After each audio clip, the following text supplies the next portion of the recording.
Welcome to my channel. I am here to facilitate you. So, my name is Samriti Bansal and I will try to transfer my knowledge in a positive way. So, today we are going to learn about number system. This video is not for any specific class. This is for all students to clear your basics. So, we are going to learn about rational numbers. Let's start. What is rational number? Rational number को सीखने से पहले हमें पता होना चाहिए whole numbers क्या होते हैं, इंटीजर्स क्या होते हैं और फाइनली रेशनल नंबर क्या होते हैं। सबसे पहले आप लोगों को पता होगा कि हमारे पास कुछ काउंटिंग नंबर्स होते हैं जो कि पॉजिटिव भी हो सकते हैं और नेगेटिव भी हो सकते हैं। पॉजिटिव का मतलब जो नंबर नॉर्मली 1, 2, 3 की लेन में आते हैं और नेगेटिव का मतलब जो नंबर्स माइनस के साइन के साथ एग्जिस्ट करते हैं।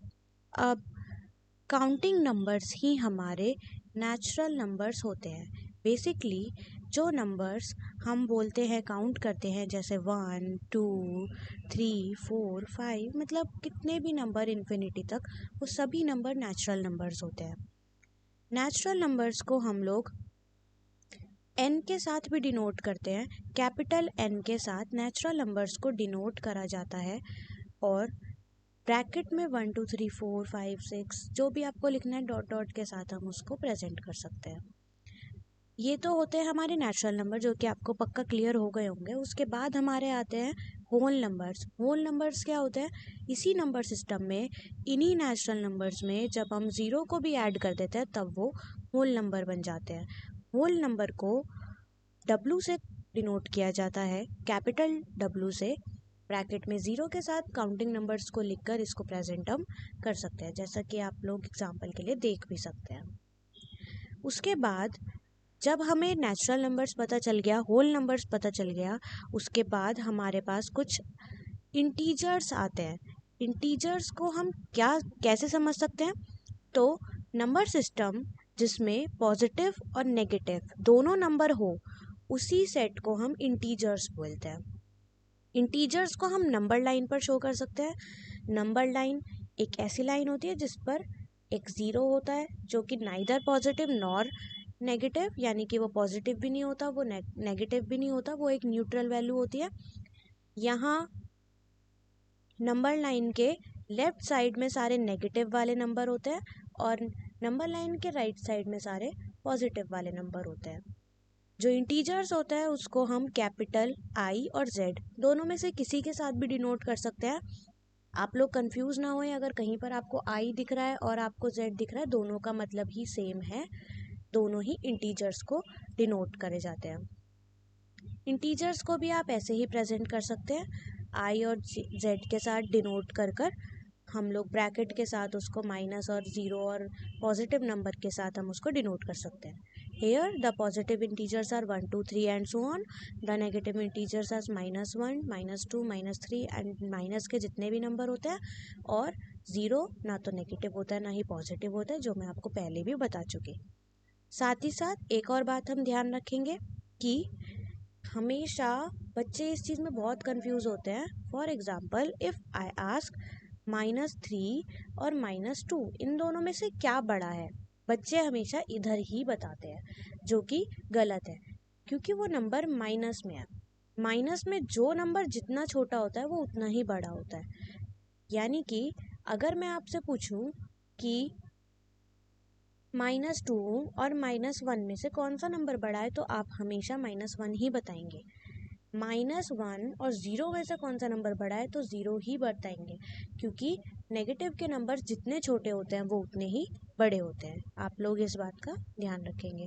उसके बाद हम चलते हैं हमारे नेक्स्ट टॉपिक पर, जो कि है what is rational number, what are rational numbers. Rational numbers वो नंबर्स होते हैं जो कि p/q की फॉर्म में होते हैं, जिसमें p और q दोनों इंटीजर्स होते हैं और q कभी भी ज़ीरो नहीं हो सकता। रेशनल नंबर्स को हमेशा हम q कैपिटल से डिनोट करते हैं, कैपिटल Q से हम डिनोट करते हैं। और मैं आपको एग्जांपल से समझाती हूँ। जैसे कि एक नंबर लिया हमने नंबर लिया 2/3। इसमें जो ऊपर वाला नंबर है जिसको हम न्यूमरेटर बोलते हैं वो p होता है और जो नीचे वाला नंबर होता है जिसको हम डिनोमिनेटर बोलते हैं वो q होता है। इसमें q कभी भी ज़ीरो नहीं हो सकता है, यानी कि अगर कोई नंबर ऐसे लिखा है 2/0 तो हम इसको रेशनल नंबर नहीं बोलेंगे। क्यों? क्योंकि इसमें जो डिनोमिनेटर है ये ज़ीरो है, जो कि डिनोमिनेटर कभी भी ज़ीरो नहीं हो सकता। ठीक है। और कुछ रेशनल नंबर के एग्जांपल्स आप देख सकते हैं, -7। आप सोच रहे होंगे दीदी ये तो p/q की फॉर्म में है ही नहीं, बट p/q की फॉर्म में ही है। ये कैसे? -7 के नीचे अगर मैं 1 लगा दूँ तो ये p/q की फॉर्म में आ गया, क्योंकि इसमें q ज़ीरो भी नहीं है। और जब भी किसी भी नंबर के डिनोमिनेटर में 1 होता है तो it is not necessary to always present that, हम इसको 7 -7 के तरह भी नॉर्मली लिख सकते हैं। उसके बाद 8/4, ज़ीरो भी एक रेशनल नंबर है। ये कैसे? ज़ीरो ऊपर है, नीचे इसके 1 है।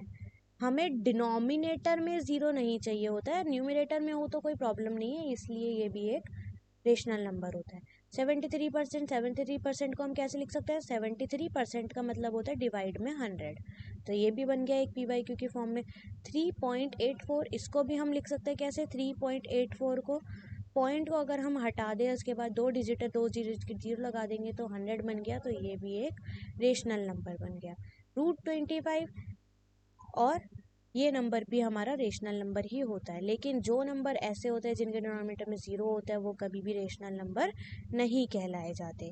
तो अभी मैं आपको जल्दी से समरी बता देती हूँ कि हर नेचुरल नंबर जो कि n की फॉर्म में लिखा जाता है वो रेशनल नंबर होता है, लेकिन रेशनल नंबर जो कि 1/n की फॉर्म में लिखा जाता है ज़रूरी नहीं है कि वो नेचुरल नंबर होता है।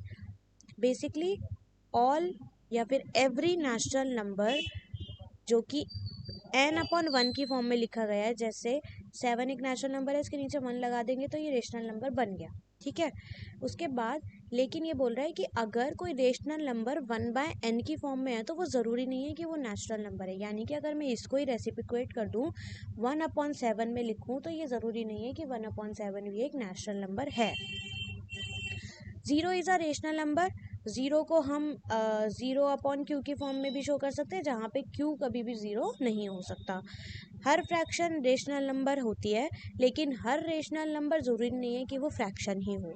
जैसे कि ये 5/-6 ये एक रेशनल नंबर है, लेकिन एक फ्रैक्शन नहीं है। ठीक है। फ्रैक्शन क्यों नहीं है ये मैं आपको नेक्स्ट वीडियो में बताऊंगी। जब तक के लिए बाय, टेक केयर, और रिवीजन ज़रूर करना। मिलते हैं नेक्स्ट वीडियो में।